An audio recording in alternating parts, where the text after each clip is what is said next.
How's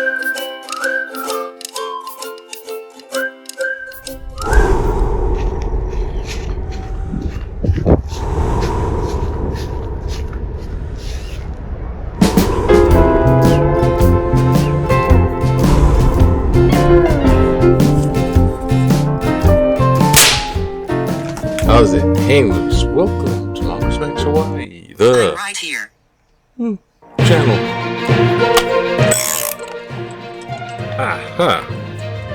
Aloha, everyone. Today is Wednesday, April 29th. So much for the month of April. It is no more. Care to put that color on? Very much. More colors the better, because if it's just from red to blue, changes the color balancing. Oh gosh. Okay, did we have? Okay, double check on this. Okay. Oh yeah. Okay. Hello everyone. It's Wednesday, and yeah, I'm in a rush. A couple things is, one, the days are getting longer, so the sun rises earlier, so I have to get up earlier, and then I'm just chasing that, and then there's a lot of times there's something during the day, and today it's Toastmasters. So if I do this early, I can do it. If not, and then if I don't do, it feels weird not doing it now. So I'm stuck in this Groundhog Day, having to do it every day. Rest in peace. And rest in peace, because there's all kinds of nasty and weird things. Okay, and the birds seem to be deterred is the word. I remember. Deterred. King Charles deterred. They're on the other side of the wall still yet, so that's a good thing, and that's actually a good thing. I'm kind of pleased with that somewhat. Farther, and Ghost 2 boxes going off like crazy. That's nice. So now, vlog news. I just saw that they're interrogating the Secretary of War or Peace, or Secretary of War and Peace, Defense. Secretary used to be Secretary of Defense. They just whimsically change things. Pete Hegseth, the guy that the Pentagon answers to, and is the, whatever you say, Trump sycophant in that regard. And we have the war on Iran going on, and we already went all over Venezuela. So, and the war of Iran is pretty significant. One, it's an illegal war. It has nothing. Congress, Congress has a say. Congress, that's their power. The power to allocate the funds, taxpayers' money. Congress has it. It's hard to declare war. That's Congress, and they're just sitting back, and Trump's just taking over. That's balance of powers. That's not the power of the executive branch. Now, it's interesting that King Charles III, deterred, has been having a speech to Congress. And by the way, thumbs up to King Charles III, because before I was kind of like, yeah, him. So it's King of England, yeah, but that guy. But I was very much impressed. Him and his kind of fudgy fingers. I think he has some medical thing going on too. I saw it on Dr. House, House MD. But Doctor King Charles III made some salient points while he addressed the U.S. Congress. One is like back in the day history with Magna Carta and the U.S. in its construction of the Constitution and writing down the principles in it. They don't want all the power in one spot under one guy, so they have the balance of power. This is what democracies are built and made of. The election, free election, balance of power. So one guy doesn't just say, dictate orders. And he brought up the balance of power. He also brought up unity in these nations in defense of themselves, which is like NATO, and UN, and this is more like NATO. And this is where Trump is anti that for very un-American ways. So he brought that stuff up in a very eloquent way, and I thought that was bravo, yeah. Good. They should have the King of England as the Vice President of the United States, because when Trump, if he goes away somehow, whatever, third assassination attempt, you never know, or cheeseburgers. He's a better president of the United States than the president of the United States, and the president of the United States wants to be a king, and this guy is a king. It's like better at democracy and constitutional consideration. Anyways, there's that. That being said, trying to make this fast, but the other kind of interesting thing is that the FBI director is under arrest. The former FBI director, Comey, is, they put an arrest warrant for him, and he's going to turn himself in. He hasn't been arrested just yet, but the reason is because of the investigation he told the congressional committee, someone that interrogating him, about something that a picture he posted, because, you know, these truth and social media posts, they matter more than people do. Comey posted a picture of seashells on the beach, and the seashells on the beach had the numbers 8, 6, and 4, 7, and he's like, I saw these seashells on my morning walk, because Comey sold seashells on the seashore. Seashells. Comey posted the 8647. 47 being the 47th president, and 86 being a slang term, you know, to get rid of somebody. Or I remember 86 as to banish someone, you know, like, you're no longer a welcome. We retain the right to refuse service to any customer, like, but banishing stuff. But it's like, you know, like you see it in a bar. You've been 86. I see it in movies and TVs. Not like I've been 86 from bars, I don't think. But you've been banished. You cannot come back. You may not return. 86. So they get rid of somebody. And they took that and said that is, you know, the Democrats inciting violence, and 86 means a kill order, and so you're going to 86 the president, and you're calling for people to 86 the president, and they went ape crap. And I think it's all basically hyperbole, made up, you know, like what is it, outrage, but it's like fake outrage. I'm trying not to use the word fake, but they linked it to being harmful to the president, and he said, "Oh, I posted that and I took it down. I don't see it." But so they're out to get the former FBI director Comey, and they want to, because it's basically one of Trump's enemies. The DOJ is weaponized, so it will investigate, you know, to the deterrent of the person, guilty or not. There's no, you know, evidence in a lot of these things, but an investigation on a person it just ruins their life. So the weaponization of the DOJ, so they investigate that guy, and then now they're they have him going to be under arrest. This is like unbelievable.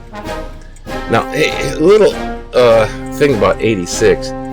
Where did that come from? It's a slang. It's been around for a long time now, a generation or two. And they think there might have been from this bar in New York on 86th Street. And during the Prohibition, so we're talking 1920s, 90s, it's kind of like 1930s, whatever the Prohibition was. So this bar on 86th Street, the 86th Street bar, had several entrances and exits, right? So this way or that way.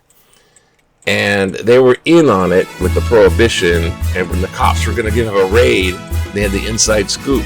It's like, hey, the cops are going to raid you guys. They called them up and warned them. So they would tell all the customers, okay, exit on 86. they evacuate all the people on 86th Street because the police raid is coming in on the other side. So they would get a phone call, well, 86 all your customers, and get rid of them because the raid was coming. And it turned into, barring people from bars. And there's other theories about where 86, but it's not kill. Anyway, it's just like Kimmel's joke. Jimmy Kimmel, he makes jokes and it's like, they mean this and they're calling for violence. They're trying to make a thing where So when they're propping that up, Trump's trying to gain momentum and consensus on building a $400 million ballroom using big tech, big bro, big company money, other outside money from the oligarchs that he's creating. Because underneath the ballroom, there's a bunker, and they're already reconstructing the bunker, and it's going to hold surveillance equipment, I heard. And surveillance equipment, and they're going to just be surveillance on all the people in the United States. They're going to have the phone, the thing, the connected. But basically, they want to know who's on whose side in the sense of Democrats, Republicans. And they're going to start messing people up.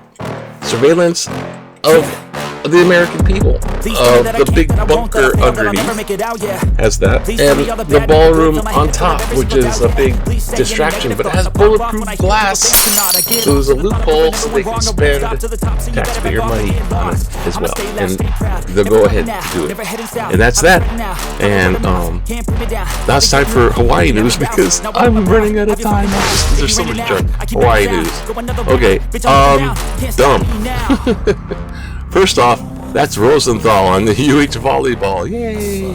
This is dump expansion because they want to expand the landfill thing, and they're instead of Waimanalo, and instead of another place, I couldn't find another place to say expand Waimanalo.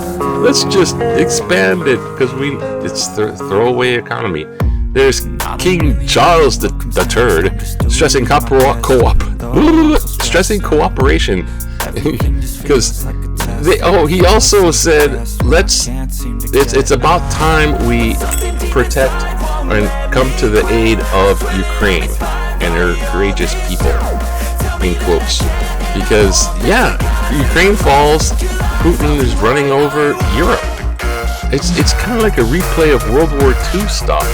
So Trump uses the Hitler playbook to get in power, and now things are playing out like that. So Rosenthal does it all. He does it all, I say. Rosenthal has been more than a setter. He's also plays as net hitter and blocker. Okay, Rosenthal does it all. Tread is his first name, which I find kind of odd. And they have a big thing, and also baseball gets 6 and 7. I gotta do this one here real quick.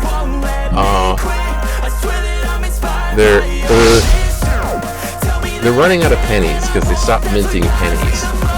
So Hawaii has a penny shortage, and is proposed to round up and round down if you're paying in cash.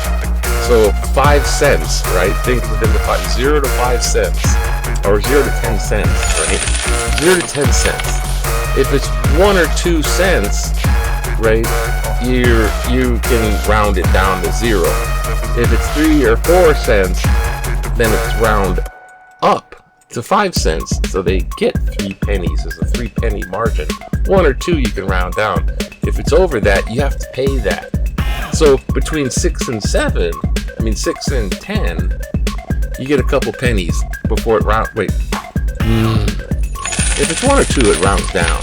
But if it's above 5, because that's the midway point, it's above 5 by a couple points, like 6 and 7. 6 and 7. But you lose and it goes down to 5, and if it's above that. So basically, the 3 penny spread, they get your money. The 2 penny spread, you keep your money. So it's a subtle way of taking your money. They're proposing that. It's small, but it's, that's how they get money. They're like nickel and dime you to death. So back to Rosenthal. There he is. He's doing it all. 6 and 7 too. And what else? Nothing. some football. Maybe a little back in the day. That's what it is. Either relax, rushing it. Remember back in the day when we were relaxed, you just go at 71. You just go into your hipster kind of bar and enjoy cocaine. Yeah, this is the lobby at the UH now. Yay, enjoy some coke. Life isn't bad. About 500 university students living in Waikiki apartment hotels for the second year. University housing leased hotel rooms for students to rent by the summer to help alleviate the housing crisis. Hey, Waikiki, cocaine. Yeah, you can learn at the UH. Okay, there's no back in the day. I mean, there's no political cartoon. Okay, so what do we have here? Some convicts deserve a second chance. A rule must not take part in panda diplomacy. You get a panda. Pico should reimburse power that keep advertisements. Let's do this one. Keep Isle Vistas free of gawky advertisements. Mahalo nui noa to Winston Welsh for the historical reminder and heads up on insidious legislation. Senate Bills 2074 and 2353 in Sunday's column say no to outdoor advertising signs that will ruin public views. Cite article April 27. For a century, Hawaii's views have not been sold off to commercial bidders. A decision that benefits everyone every day. Don't let historical success be lost anywhere in these islands. M. Puakea Mogul Meyer. Mogul Meyer. M. Puakea from Kalihi. Thank you, M. Puakea. Because there's a thing. There's a billboard. Imagine Hawaii with billboards, and that's where it would go. Versus like the small ones, and it's the big one. Billboard stuff. And it's advertisement. It's so it'll ruin everything. That's really bad. I mean, there's already stuff that's bad like that, but that would just no. Thank you, Puakea, for putting in your letter. So, anyways. It's Wednesday. Have a great day. I gotta run off to those messages. Aloha to you. Aloha to you. Aloha to you.